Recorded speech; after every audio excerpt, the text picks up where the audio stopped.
What's up everyone, this is DOP Gautam and welcome to my channel. In this video, I'll be talking about one of my latest cinematic wedding and DJI's latest product, Osmo Pocket 3. Let's get started. This is the third pocket gimbal camera from DJI since 2017. The first ever pocket gimbal camera introduced by DJI. Of course, it was big, chunky and heavy. But thankfully DJI introduced its latest Osmo Pocket 3, which is amazing. So the question is, who's this camera for? Do you really need it? Let's find out. Let's have a look on this camera. So this is a 3-axis gimbal with a touch screen. This is not any other touch screen, it's OLED touch screen and it swivels from portrait to landscape. So the camera looks amazing to me. This is very small in size. I've used this and the quality of this camera is amazing, out of the world, because I was comparing it with my cell phone and with my GoPro. So as you guys can see, this is very small, compact in your hand, and the controls, you can control it with one hand. This gimbal camera is equipped with 1-inch CMOS sensor. That means it can capture clear, crisp image in daylight and even in nighttime. And it has 2-inch rotatable screen, smart horizon vertical shooting.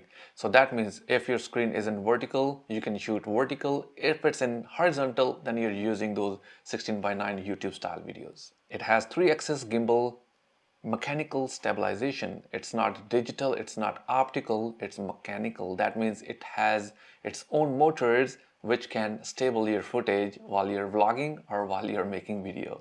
And my favorite feature is 10-bit. It can record 10-bit 1 billion colors and it will help you in post to make it look like a cinematic look.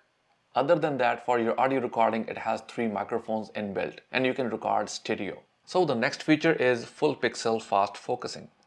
Lock the subject in focus even while moving. So this is the same feature you find it in Sony cameras, especially in the Sony ZV E10. I have that camera. I love that feature while and showing something in front of the camera, and then camera focuses on the subject and then focus on me back. Well, right now I'm not using that camera. Right now I'm recording on Sony's A4 and I'm recording at 422 10-bit ProRes with my Ninja. Okay, back to the Pocket 3. The another best feature of this camera is it can track you. That means you can put this camera on a tripod on a corner. If you're dancing, you're playing with your kids, you just make your face trackable with a touch of the screen and then it will start tracking you. As I mentioned earlier, it has 3 microphones for stereo recording, but other than that, you can have your external microphone without any transmitter. That means this gimbal has its own transmitter inbuilt. So guys, my question tells the same. Who's this camera for? Is this for you? Is this the right choice? Well, DJI made this camera dedicated to vloggers. If you're a content creator, if you're shooting alone, this camera is for you. Because you don't need to worry about your focusing, your shaky footage, your microphones.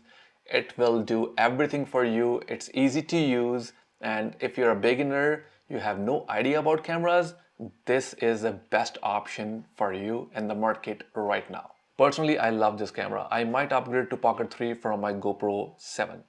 I'm using this camera for my B-rolls and behind the scenes. Pocket 3 will help me a lot for my behind the scene shoots as I'm shooting. So I can put that camera on one side and it will track me while I'm working on the field, especially in the weddings. Okay, I guess you have some idea by now who's this camera for. If you fall under this category, go get it. Now it's time for me to talk about my latest wedding I did last week.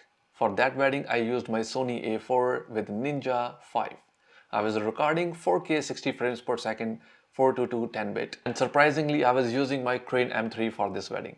So guys, even if it's a wedding or a commercial shoot, I always check my footage in between. If it's recording right, my focus in tech sharp, my exposure is right, so everything you need to check before you proceed.